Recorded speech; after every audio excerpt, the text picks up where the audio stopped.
Welcome to 30 minutes. Jayalalithaa మరణం తర్వాత party symbol రెండాకుల మాదిరిగానే అన్నా డీఎంకే రెండుగా చీలిపోయింది. శశికళ వర్సెస్ పన్నీర్ సెల్వం ఎపిసోడ్ చాలా మలుపులతో సాగింది. ఇప్పుడు అదే అన్నా డీఎంకే కేంద్రంగా మూడు ముక్కలాట మొదలైంది. సీఎం కాగానే అంతా నా ఇష్టం అంటూ పళనిస్వామి ప్లేట్ ఫిరాయించడంతో దినకరన్ కొత్త కుంపటి పెట్టేశాడు. ఒకవైపు పళనిస్వామి, మరోవైపు పన్నీర్ సెల్వం, ఇంకోవైపు దినకరన్. ఈ మూడు ముక్కలాట రాష్ట్రపతి పాలన దాకా ఎప్పుడు వెళుతుందా అని ఎదురు చూస్తున్న బీజేపీ మరో పక్క. మరి తమిళనాడు జరుగుతోందేంటి, జరగబోయేదేంటి? ఇదే వాళ్ళ 30 మినిట్స్.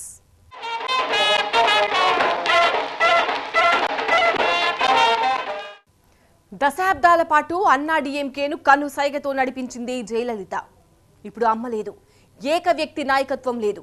ఇక చెప్పేదేముంది? అధికారమే లక్ష్యంగా ఎవరికి వారు నడవడం మొదలుపెట్టారు. నెలల తరబడి ఏమాత్రం బోరు కొట్టించకుండా సాగుతూ వచ్చిన రాజకీయం ఇప్పుడు అసలైన రసవత్తర మలుపు తీసుకుంది. ముగ్గురు నేతలు, మూడు గ్రూపులు. ఈ మూడు ముక్కలాటలో ఎవరో ఒకరు గెలుస్తారా? అంతా కలిసి ప్రత్యర్థి పార్టీని గెలిపిస్తారా? బలే మంచు ఇది సమయము మించినన్ దొరుకదు త్వరంగొనుడు సుజనులార బలే మంచి చౌకబేరము. ఎదురే నాకు లేదు, నన్నెవరూ ఆపలేరు. ఎదురే నాకు లేదు, నన్నెవరూ ఆపలేరు. జీవితమే ఒక ఆట, సాహసమే పూబాట. అమ్మ అమ్మ మాయమ్మ అమ్మంటేనే నువ్వమ్మ, చల్లంగా చూడవమ్మ. దిక్కే నువ్వై రావమ్మ, ముఖ్య దైవం నీవమ్మ, దీవిల్చి ఎలవమ్మ.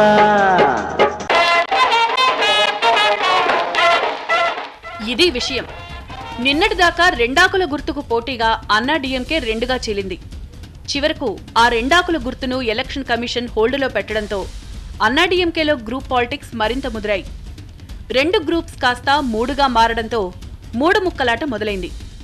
ఇప్పటిదాకా జరిగిన రాజకీయమే అదిరిపోయే లెవెల్లో రక్తి కడుతూ వచ్చిందని అంతా భావిస్తున్న వేళ అంతకు మించి అంటూ అసలు ఎపిసోడ్ మొదలైపోయింది.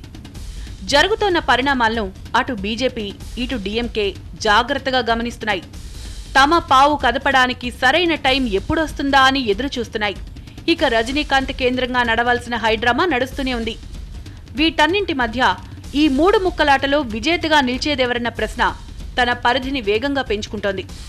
అదే సమయంలో ఈ కుమ్ములాటలో ముగ్గురూ చేతులెత్తేసి రాష్ట్రపతి పాలన దిశగా పరిణామాలను తీసుకువెళ్తారా అన్న చర్చ కూడా జోరుగా సాగుతోంది. జయలలిత మరణం తర్వాత నేనే సీఎం అని శశికళ కన్న కలలను పగటి కలలు చేస్తూ పన్నీర్ సెల్వం తిరుగుబాటు బావుట ఎగురవేశారు. ఆ తర్వాత జయలలిత అక్రమాస్తుల కేసులో శశికళ దోషిగా తేలడం, జైలుకు వెళ్లడం, ఆమె మేనల్లుడు దినకరన్ మీద పార్టీలో వ్యతిరేకత ఉండడంతో పళనిస్వామిని సీఎం చేయడం చకచకా జరిగిపోయాయి. జైలుకు వెళ్లే ముందు జయలలిత సమాధి మీద ఒట్టు పెట్టి పన్నీర్ సెల్వం సంగతి తేలుస్తానని శశికళ శపథం చేసింది. అయితే ఆమె జైలుకు వెళ్లగానే పన్నీర్ సెల్వం ఇచ్చిన షాకును తలదన్నేలా పళనిస్వామి ప్లేట్ ఫిరాయించాడు. ఈసీ అధికారులకి లంచమిచ్చే ప్రయత్నం చేసిన కేసులో దినకరన్ కూడా జైలుకి పోవడంతో తనను తాను స్వతంత్రుడిగా ప్రకటించుకున్నాడు పళనిస్వామి. ఇప్పుడు బెయిల్ మీద దినకరన్ బయటికి రావడంతో మూడు ముక్కలాట మొదలైంది. శశికళ, దినకరన్ జైలుకు వెళ్లే సమయంలో వారి మొదటి లక్ష్యం ఆపరేషన్ పన్నీర్ సెల్వం. కానీ దినకరన్ బెయిల్ మీద బయటకొచ్చేసరికి టార్గెట్ మారింది. అందుకే ఆపరేషన్ పళనిస్వామి మొదలు పెట్టేశాడు దినకరన్. ఆపరేషన్ పళనిస్వామి అన్న దినకరన్ ఇప్పటికే 30 మందికి పైగా ఎమ్మెల్యేలను ఆకర్షించాడు. మరో 2 రోజుల్లో తమ బలం 50కి చేరుతుందని దినకరన్ వర్గం ధీమాగా చెప్తోంది. అటు పన్నీర్ సెల్వం వైపు 12 మంది ఎమ్మెల్యేలున్నారు. దీంతో ప్రస్తుతం పళనిస్వామి వైపు ఉన్న ఎమ్మెల్యేల సంఖ్య 90 మంది మాత్రమే. ప్రభుత్వం కొనసాగాలంటే 117 మంది ఎమ్మెల్యేల మద్దతు కావాలి. అవిశ్వాస తీర్మానం పెట్టడానికి మరో 3 నెలల సమయం ఉంది. కాబట్టి ఇప్పటికిప్పుడు పళనిస్వామి ప్రభుత్వానికి వచ్చిన ఇబ్బందేం లేదు. కానీ వీలైనంత త్వరగా ఎమ్మెల్యేలను ఆకర్షించి అధికారంలోకి రావాలని దినకరన్ స్కెచ్ గీస్తున్నారు. ఈ కుమ్ములాట ఇలాగే కొనసాగితే అవిశ్వాస తీర్మానం పెట్టి ప్రభుత్వాన్ని కూల్చే అవకాశం కోసం అటు డీఎంకే కూడా కాచు కూర్చుంది. అయితే ఇటు పళనిస్వామి మాత్రం పన్నీర్ సెల్వంతో చేతులు కలిపి నష్టాన్ని పూడ్చుకోవాలని ప్రయత్నిస్తున్నారు. తాను పన్నీర్ సెల్వం కలిస్తే దినకరన్ వైపు వెళ్లిన ఎమ్మెల్యేలంతా తిరిగి వెనక్కొచ్చేస్తారని పళనిస్వామి ధీమాగా ఉన్నారు. అదే సమయంలో శశికళ వర్గం విషయంలో ఇక వెనకడుగు వేసేది లేదని పళనిస్వామి చాలా గట్టిగా చెప్పే ప్రయత్నం చేస్తున్నారు. ఇప్పటిదాకా తమిళనాడు ప్రభుత్వ కార్యాలయాల్లో జయలలిత ఫోటోలు మాత్రమే ఉండేవి. కానీ దినకరన్ ఎప్పుడైతే ఎమ్మెల్యేలను తన వైపు తిప్పుకోవడం మొదలుపెట్టాడో ప్రభుత్వ కార్యాలయాల్లో జయలలితతో పాటు పళనిస్వామి ఫోటోలు కూడా కనిపిస్తున్నాయి. అంటే ఈ ప్రభుత్వం నాది అని పళనిస్వామి చాలా గట్టిగా చెప్పే ప్రయత్నం చేస్తున్నాడని పరిశీలకులు విశ్లేషిస్తున్నారు.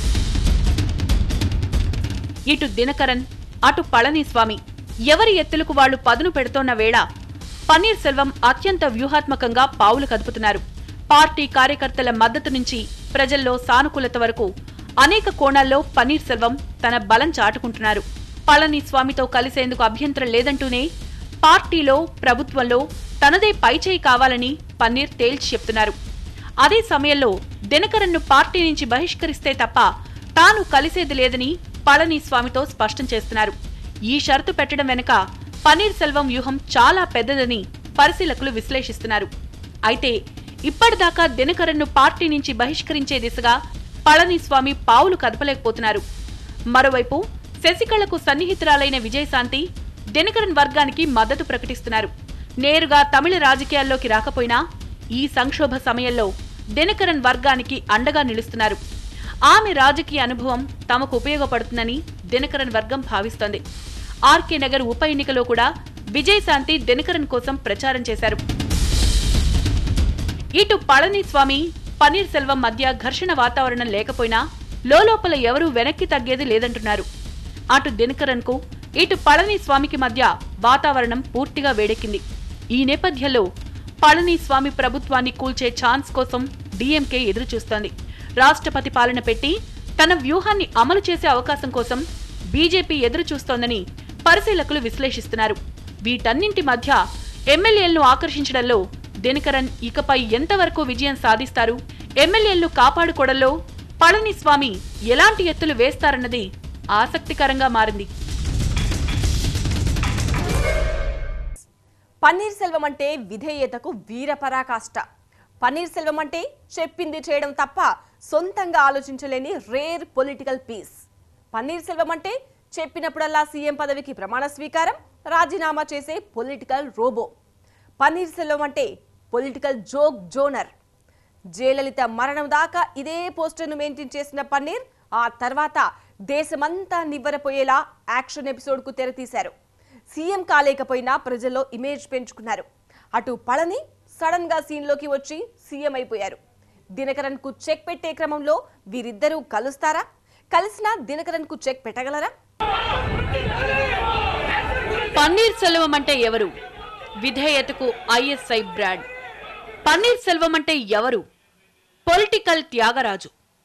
పన్నీర్ సెల్వం అంటే ఎవరు? చేతులు కట్టుకోవడం తప్ప మరేం చెయ్యలేను అనిపించే అమ్మ భక్తుడు. అంతే. అంతకు మించి పన్నీర్ సెల్వం గురించి ఊహించుకోవడానికి ఎవరూ సాహసం చేయలేదు. అలాంటి పన్నీర్ అమ్మ మరణం తర్వాత శశికళ అండ్ కోకు అదిరిపోయే రేంజ్లో షాక్ ఇచ్చారు. తిరుగుబాటు బావుటా ఎగురువేశారు.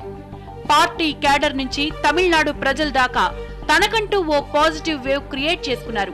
కేంద్రం అండదండలున్నా సీఎం మాత్రం కాలేకపోయారు. ఇప్పుడు మూడు ముక్కలాటలో పళని వర్సెస్ పన్నీర్ ఎపిసోడ్ అత్యంత ఆసక్తికరంగా మారింది. వీరిద్దరూ శశికళను తీవ్రంగా వ్యతిరేకిస్తున్నారు. కాబట్టి ఇప్పుడు దినకరన్ ఎమ్మెల్యేలను ఆకర్షిస్తున్న వేళ వీరిద్దరూ కలిసి పనిచేసే పరిస్థితి ఏర్పడడం సహజం. కానీ అది జరగడం లేదు. ఎందుకంటే వీరిద్దరూ పార్టీ మీద ప్రభుత్వం మీద ఆధిపత్యం కోరుకుంటున్నారు. దినకరన్ను దెబ్బ కొట్టడమే వీరిద్దరి తొలి లక్ష్యం. కాబట్టి ఆ క్రమంలో ఇద్దరి మధ్య దూరం తగ్గింది. కానీ దినకరన్ను పార్టీ నుంచి బహిష్కరిస్తే తప్ప కలిసేది లేదని పన్నీర్ తేల్చి చెప్తున్నారు.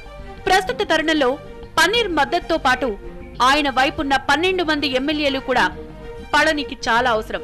అలానే దినకరన్ పళని ప్రథమ ప్రత్యర్థి. అయినా దినకరన్ను పళనిస్వామి పార్టీ నుంచి బహిష్కరించలేదు. దినకరన్ను పార్టీ నుంచి బహిష్కరించిన తర్వాతే చర్చలని పన్నీర్ మెలుకపెట్టడం వెనుక పెద్ద వ్యూహముందని పరిశీలకులు భావిస్తున్నారు. అన్నా డీఎంకేలో మెజార్టీ ఎమ్మెల్యేలకు టిక్కెట్లు ఇప్పించింది శశికళే. దినకరన్ను పార్టీ నుంచి బహిష్కరిస్తే మెజార్టీ ఎమ్మెల్యేలు తనతో విభేదించి అటువైపు వెళ్లిపోతారన్న ఆందోళన పళనిస్వామికుంది. అంటే ఎమ్మెల్యేలను పళనిస్వామి పూర్తిగా కంట్రోల్ చేసే స్థితిలో లేరు. దినకరన్ను పార్టీ నుంచి బహిష్కరించాలని పన్నీర్ డిమాండ్ వెనుక ఉద్దేశం కూడా ఈ విషయాన్ని ఎక్స్పోజ్ చేయడమే అని తమిళ రాజకీయ వర్గాలు చెప్తున్నాయి. పార్టీ ఎమ్మెల్యేలంతా నీ కంట్రోల్లో లేరు, నీ బలం చాలా పరిమితం అన్న విషయాన్ని స్పష్టం చేస్తూ తన ప్రాధాన్యతను గుర్తించాలని చెప్పే ప్రయత్నం పన్నీర్ చేస్తున్నారని పార్టీ వర్గాలు చెప్తున్నాయి. రాబోయే రోజుల్లో 50 మందికి పైగా ఎమ్మెల్యేలు మా వైపు వస్తారని దినకరన్ చెప్తున్నారు. ప్రభుత్వ కార్యాలయాల్లో జయలలిత ఫోటోలతో పాటు తన ఫోటోలు కూడా పెట్టించి వెనక్కి తగ్గేది లేదంటున్నారు పళని. దినకరన్ పై వేటు వేసిన తర్వాత కలిసేది అంటున్నారు పన్నీర్. అదే సమయంలో అన్నాడీఎంకే సింబల్ 2 ఆకులను ఎన్నికల సంఘం హోల్డ్లో ఉంచింది. రేపు పార్టీ గుర్తును ఈసీ ఎవరికి కేటాయిస్తారన్న దానిపై మొత్తం రాజకీయం మారే అవకాశం ఉంది. అయితే ఎన్నికల గుర్తు మాదంటే మాదని శశికళ వర్గం, పన్నీర్ సెల్వం ఈసీ ముందుకు వెళ్లారు. కానీ ఇప్పుడు పార్టీ 3గా చీలిపోయింది. దీంతో క్యాడర్ కూడా అదే స్థాయిలో 3 ముక్కలైంది. ఇలానే ఉంటే ఎవరికీ ఎన్నికల గుర్తు కేటాయించకపోవచ్చన్న విశ్లేషణ కూడా వినిపిస్తోంది. దీంతో ఎన్నికల గుర్తు కోసమైనా పళని, పన్నీర్ కలుస్తారా, లేక దినకరన్ కాస్త తగ్గి పళనితో రాజీకొస్తాడా? అలా వచ్చినా అందుకు పళని అంగీకరిస్తాడా? ఇలా అనేక కోణాల్లో వేడి రగులుతూనే ఉంది. ముందు ముందు ఇంకెన్ని రసవత్తర మలుపులకు 3 ముక్కలాట కేంద్ర బిందువు అవుతుంది అన్నది చర్చనీయాంశంగా మారింది. ఒక కర్రను విరగొట్టడం చాలా తేలిక, అదే కర్రల కట్ట అయితే విరచడం సాధ్యం కాదు. ఐకమత్యమే మహాబలం అంటూ చిన్నపిల్లల పాఠ్యపుస్తకంలో ఉండే నీతి కథ ఇది. పెద్దవాళ్ళు అయిపోయారు కాబట్టి ఈ నీతి కథ దినకరన్ నుంచి పన్నీర్ దాకా ఎవరికి గుర్తు రావడం లేదు. ఎవరికి వారు గ్రూపులుగా విడిపోయారు. అటు జయలలిత కూడా లేదు. బలమైన ప్రత్యర్థి ఉఫ్ అంటే ఎగిరిపోయేలా అన్నాడీఎంకే పరిస్థితి తయారైంది. ఈ సమయం కోసం ఎదురు చూస్తున్న బీజేపీ 3 ముక్కలాట పతాక స్థాయికి చేరాక తన పని మొదలు పెడుతుందని రాజకీయ వర్గాలు చెబుతున్నాయి. దినకరన్ వైపు ఎమ్మెల్యేలు వెళ్లకుండా అడ్డుకునే వ్యూహానికి పళనిస్వామి పదును పెడుతున్నారు. మరింత మంది ఎమ్మెల్యేలు ఆకర్షించి పళనిస్వామి ప్రభుత్వాన్ని కోలుకోలేని స్థాయిలో మైనార్టీ సర్కార్కు నిలబెట్టాలని దినకరన్ ప్రయత్నిస్తున్నారు. నేనొస్తే తప్ప ఎమ్మెల్యేలు దినకరన్ వైపు వెళ్లడం ఆగదని చెప్తోన్న పన్నీర్ పార్టీ మీద పట్టు సాధించడానికి పావులు కదుపుతున్నారు. ఎవరి ఎత్తులు వాళ్లు వేస్తున్న క్రమంలో అటు పార్టీ క్యాడర్ కూడా 3గా చీలిపోయింది. బల నిరూపణ కేంద్రంగానే పళని సీఎం అయ్యారు. నాటి నుంచి మరో 6 నెలలు అవిశ్వాస తీర్మానం పెట్టడానికి ఛాన్స్ లేదు. ఆగస్టులో అవిశ్వాస తీర్మానం పెట్టి పళని ప్రభుత్వాన్ని కూల్చే ఆలోచన చేస్తోంది డీఎంకే. అదే సమయంలో పళని ప్రభుత్వం కూలిపోతే తమకొచ్చే లాభమేంటి, నష్టమేంటన్న లెక్కలు వేసుకోవడంలోనూ డీఎంకే బిజీగా ఉంది. అధికార పార్టీ ఎమ్మెల్యేలు 3 గ్రూపులుగా విడిపోయి ఎవరికీ మెజార్టీ లేని సందర్భంలో ప్రభుత్వం పడిపోయి రాష్ట్రపతి పాలన పెట్టడం చాలా సులభం. సరిగ్గా ఆ తరుణం కోసమే బీజేపీ ఎదురుచూస్తోందని రాజకీయ వర్గాలు చెప్తున్నాయి. దక్షిణ భారతదేశంలో బలపడాలని బీజేపీ ఎప్పటినుంచో ప్రయత్నిస్తోంది. కానీ ఆ క్రమంలో కమలనాథులు ఎలాంటి ముందడుగు వేయలేకపోయారు. జయలలిత మరణంతో తమిళ రాజకీయాల్లో భారీ వ్యాక్యూమ్ ఏర్పడింది. అన్నాడీఎంకేను కనుసైగతో లీడ్ చేసే లీడర్ లేకుండా పోయారు. ఈ నేపథ్యంలో తమిళనాడులో పాగా వేయడానికి బీజేపీ తన ప్రయత్నాలను ముమ్మరం చేసింది. రజనీకాంత్ పొలిటికల్ ఎంట్రీ కూడా బీజేపీతోనే ఉండొచ్చన్న విశ్లేషణలు జోరుగా సాగుతున్నాయి. ఒకవైపు అది సాధ్యం కాక రజనీ సొంత పార్టీ పెట్టినా బీజేపీతో కలిసే ఎన్నికలకు వెళ్తారని ఢిల్లీ వర్గాలు చెప్తున్నాయి. 2018లో కర్ణాటక అసెంబ్లీ ఎన్నికలున్నాయి. ఆ ఎన్నికలతో పాటే తమిళనాడు అసెంబ్లీ ఎన్నికలు కూడా జరిగి పవర్ తమ చేతికి రావాలన్నది బీజేపీ లక్ష్యంగా పరిశీలకులు చెప్తున్నారు. అంటే 2019 సార్వత్రిక ఎన్నికల నాటికి తమిళనాడులో తమ ప్రభుత్వం గాని, తాము భాగస్వామిగా ఉన్న ప్రభుత్వం కానీ ఉండాలి అన్నది కమలనాథుల ఆలోచన. అప్పుడు 2019 లోక్సభ ఎన్నికల్లో తమిళనాడు నుంచి కూడా మెజార్టీ ఎంపీలు గెలిపించుకోవడానికి వీలవుతుంది. 2018లో తమిళనాడు ఎన్నికలు జరగాలంటే పళనిస్వామి ప్రభుత్వం పడిపోవాలి, రాష్ట్రపతి పాలన విధించాలి. ఇప్పుడు అన్నాడీఎంకేలో సాగుతోన్న 3 ముక్కలాట అదే సంక్షోభానికి దారితీస్తుంది అన్నది నిపుణుల మాట. అంటే బీజేపీ ఏం జరిగితే బావుంటుందని కోరుకుంటుందో దినకరన్, పళనిస్వామి, పన్నీర్ సెల్వం అదే చేస్తున్నారన్నమాట. దశాబ్దాలుగా ద్రావిడ పార్టీలను మాత్రమే ఆదరిస్తున్న తమిళ ప్రజలు బీజేపీకి జై కొడతారా అన్న ప్రశ్న కూడా బలంగా వినిపిస్తోంది. కబాలి కమలనాథుడిగా మారతాడా అన్న చర్చ చుట్టూ కూడా అనేక ప్రశ్నలున్నాయి. అదే సమయంలో బీజేపీకి ప్రయోజనం చేకూర్చేలా పళనిస్వామి ప్రభుత్వంపై డీఎంకే అవిశ్వాస తీర్మానం పెడుతుందా, వ్యూహాత్మక మౌనం పాటిస్తుందా అన్నది సందేహమే. అయితే ఒక్కటి మాత్రం నిజం, అన్నా డీఎంకే ముక్కలు ముక్కలుగా చీలిన నేపథ్యంలో ఇకపై ఏం జరిగినా పెద్దగా ఆశ్చర్యపోవాల్సిన అవసరం లేదు. అన్నా డీఎంకేలో 3 ముక్కలాట. ఆట జోరుగా సాగుతోంది. ముక్క ఎవరికి పడుతుందన్న దానిపై స్పష్టత లేదు. ఎవరికి వారు తామే షో కొడతామని ధీమా వ్యక్తం చేస్తున్నారు. కానీ అసలు వాస్తవం ఏంటంటే ఈ 3 గ్రూపులు ఇలా కొట్టుకుంటూ ఉంటే షో పడేది ప్రత్యర్థులకే. ఎందుకంటే ప్రభుత్వం ఏర్పాటు చేసే బలం దినకరన్కు లేదు, పన్నీర్కు లేదు. బల నిరూపణ సమయం వస్తే ఆల్ ఈజ్ వెల్ అనే పరిస్థితి పళనిస్వామికి లేదు.